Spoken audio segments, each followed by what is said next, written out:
So guys, welcome back to another episode of the Burnley FC Career Mode.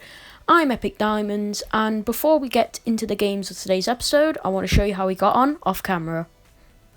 So last time guys, you saw the Sheffield United and Brighton both drawn games but next game we would play Leicester, we would lose 3-1, and a lot of VAR was used in that.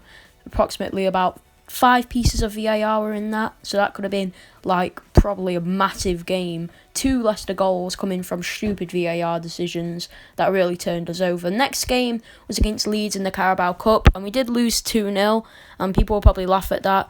But to be honest, I just put the B team out, I don't know what you're expecting. Next game was against Arsenal. We lost 4-1, and it was really promising too after taking the lead with Jay Rodriguez just a couple minutes into the game. But Lucas Torreira scored 2 bangers, Ainsley Maitland-Niles scored a tap-in, and Aubameyang scored his usual running goal. So, without further ado, we're going to hop into the Norwich game now. This first one is going to be in post-com, guys, so let's hope that the highlights will let us pick up 3 points. So, guys, as we get into the first post-com game of the day against Norwich City here, the lineups are on screen. I just want to say this one's a bit of an embarrassing one. Yeah, so basically, hopefully, we can really bounce back from this game, but you'll see what happens. We started off as the dominant side, though, getting lots and lots of chances here. Inside the 10-minute mark, ball booted up into McNeil, who lays it down for Rodriguez, plays it back into Peters in the box. Barnes scores a goal, but unfortunately, VAR has to literally come and into my face and literally just go, just kill me basically. So that was really fun. Thanks VAR. But we ended to the break 0-0 with the boys. I literally said I'm not happy with the performance because we really should be 1-0 up by now. I decided to make a change at the break. I think I did put on Chris Wood up front. I don't know if I did or not. So we get into the second half here, boys, and it starts off terrible. This Norwich City, please stop it. So the ball is played into Todd Cantwell, into Verlinden, into Cork, who puts the ball over the top. Godfrey wins it. It's into Rump, who plays it into Duda, over the top for Pukki, who lays it back, and Todd Cantwell puts Norwich 1-0 up. When it should be 1-1 because that offside decision was terrible. But it's 1-0 to Norwich because of Todd Cantwell. Thank you, mate. You make me want to literally continue living. Pukki pulls it back. Todd Cantwell put the Canaries 1-0 up. We would fight back, though, in the 85th minute with Dwight McNeil getting his first goal of the season to tie it 1-1. So that was pretty fun and good in that. I decided to skip the replay because I want to get straight back into the match. And literally from kick-off, this happened. Emmy back into the Zimmerman, who plays it back to Buendia, into Todd Cantwell, who crosses the ball, and Nick Pope is beaten in the most stupid way ever. How? Let's watch this on the 3D replay, because you'll see. Right, so it's into Buendia here, who plays it into Todd Cantwell, who crosses it, miss-hit cross. Pope is beaten like that. That is disgusting. And the game would finish 2-1 to Norwich. So in a game where we should be picking up 3 points, we did lose 2-1 because of a Nick Pope mistake. Cheers, Nick Pope. I will remember to sell you in January. Cheers, lads. So that would be it. 2-1 to Norwich. And that would leave us, I do believe, in 19th. So for the second game of today's episode, guys, we are taking on Bournemouth. I keep saying Bournemouth. Bournemouth in a game that we really do need to bounce back in. This is another post-com game and we're going with the same lineup. I'll see you in the highlights. So guys, for the second and final post-com game of today, we took on Bournemouth at the Vitality Stadium. I do believe that is what Bournemouth Stadium is called. Looking to bounce back after a humiliating defeat to Norwich, who we should be picking 3 points up against here. So we were hoping that Bournemouth, however you say it, would drop some points against us today. As you can see by the table, we rely in 18th at the moment, and Bournemouth are definitely above us, I do believe. But we started the game off with a little bit of VAR luck. Callum Wilson scoring a goal that was offside. but that won't happen for long as Billing played it in to King, and Joshua King put the Cherries, I do believe that's what you call Bournemouth in it, the Cherries put 1-0 up through Joshua King, the Norwegian international, potting it past Nick Pope in our net, who I should have really dropped for this game, but I haven't really got any other backup goalkeepers in the club. Maybe we could look for one in January. Callum Wilson, anyway, put them 2-0 up in a game that finished 2-0 at half-time. So we were looking going back into this half to hopefully bag another goal. Hopefully, we can come back in this one because we really did need to. I didn't know what to say at this point, so I think I just put show me something in the second half aggressively. So, at the break, we were going to make a few changes. Rodriguez came off for Chris Wood, our target man, who is probably the best striker at this club, as you will see in a second. An impact sub for us was made in Chris Wood. So, Bournemouth dilly-dallying with the ball at the back, down the line. We ended up winning it back, and we were on the break. The ball's played through, and Chris Wood, who has literally just come onto the pitch, bags a goal, and it's 2-1 now to the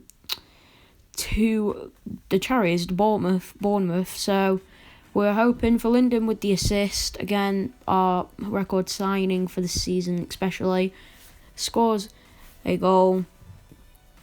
And Chris Wood, big thing. At this point, I put on Aditoran onto the pitch, trying to get him a few game time. But it would prove not to be, not a good substitution at all, because Bournemouth were on the attack. They played it through, and Nick Pope was beaten at his near post. Callum Wilson with the finish. I didn't end up skipping this one, luckily. So, good play from Bournemouth here. Lerma into Rico. Diego Rico on the ball. Puts it back into Lerma. Puts it into Callum Wilson. I'm about to call him Chris Wilson then.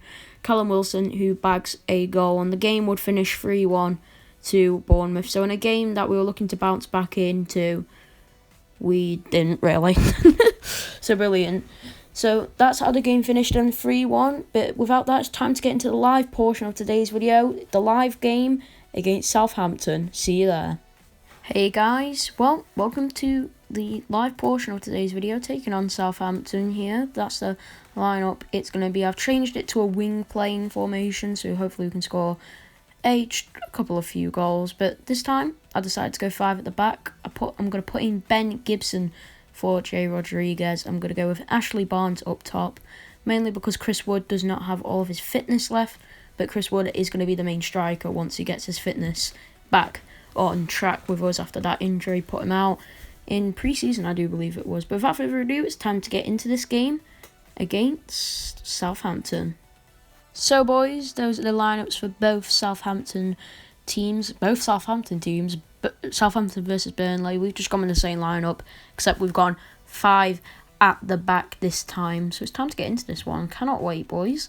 Hopefully, it's going to be a good one. I'm going to say passionate. I'm going to go, we're the underdogs here, so just go out and have a good one. Tunnels, don't hate tunnels. But without further ado, we're kicked off here at St Mary's. Come on, Burnley. First highlight. Looks like it's coming through us. Matthew Lowton into Cork, but they've stole it. Danny Ings, drives into Nathan Redmond. Well, I think smashes one off the post there. Luckily, it's not Southampton 1, Burnley 0. Alright, here we go. Looks like a chance for Southampton, and their marksman Danny Ings puts a ball into the back of the net. I don't think I mentioned at the start of this game that is the 5th place Southampton, so they are doing pretty well in the league. And the momentum shows that with Danny Ings scoring. As you can see, they're not offside at all. Header 1-0, and looks like we're going to the break 1-0 down. Straight from kickoff then. And we've lost the ball straight away. Southampton hold the ball. It's into Ryan Bertrand on this left-hand side. It's into Ward-Prowse. Plays it into Armstrong. And Stuart Armstrong scores a screamer from outside the box. And what we thought we were going into the break, 1-0 down. They doubled the deficit. Deficit, is that how you say it? I don't know. Stuart Armstrong scores though. And we're going into the break, 2-0 down. 2-0 down then at the break. Not looking good at all. Ings and Armstrong with the goals. Absolutely brilliant. Can't wait for the bloody second half to start now. As you can see though, Southampton literally dominating on every single stat. Right, I don't know what I'm going to say to the boys actually. I'm going to just go aggressive.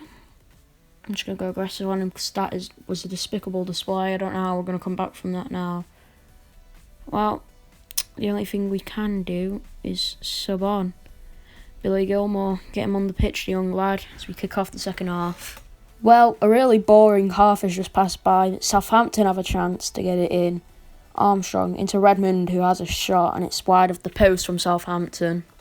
Well, time is dwindling down, and it looks like we are not going to get another chance here. And that's it. Full time, 2-0 Southampton. And that puts us in a real bad spot now. I think we're bottom of the league with that loss. Oh, brilliant. We're bottom of the league with that loss, I do believe. I hope we're not. I mean, 19th is probably the best place where we could end up right now, and that's not really good either. Right, I'm just going to say to the boys that was not good enough at all. Aggressively, not good enough. And are we in the 20th? Yes, we are. Us, West Ham and Newcastle, with United and Watford and Palace just above us, are all in the relegation zone. And that's putting us in a real bad spot, guys, for episode 2. So, hopefully you guys have enjoyed this video. If you, I didn't really, because we did nothing in that entire video. Make sure you like and subscribe, and I'll see you in the next one. Thanks for watching, guys.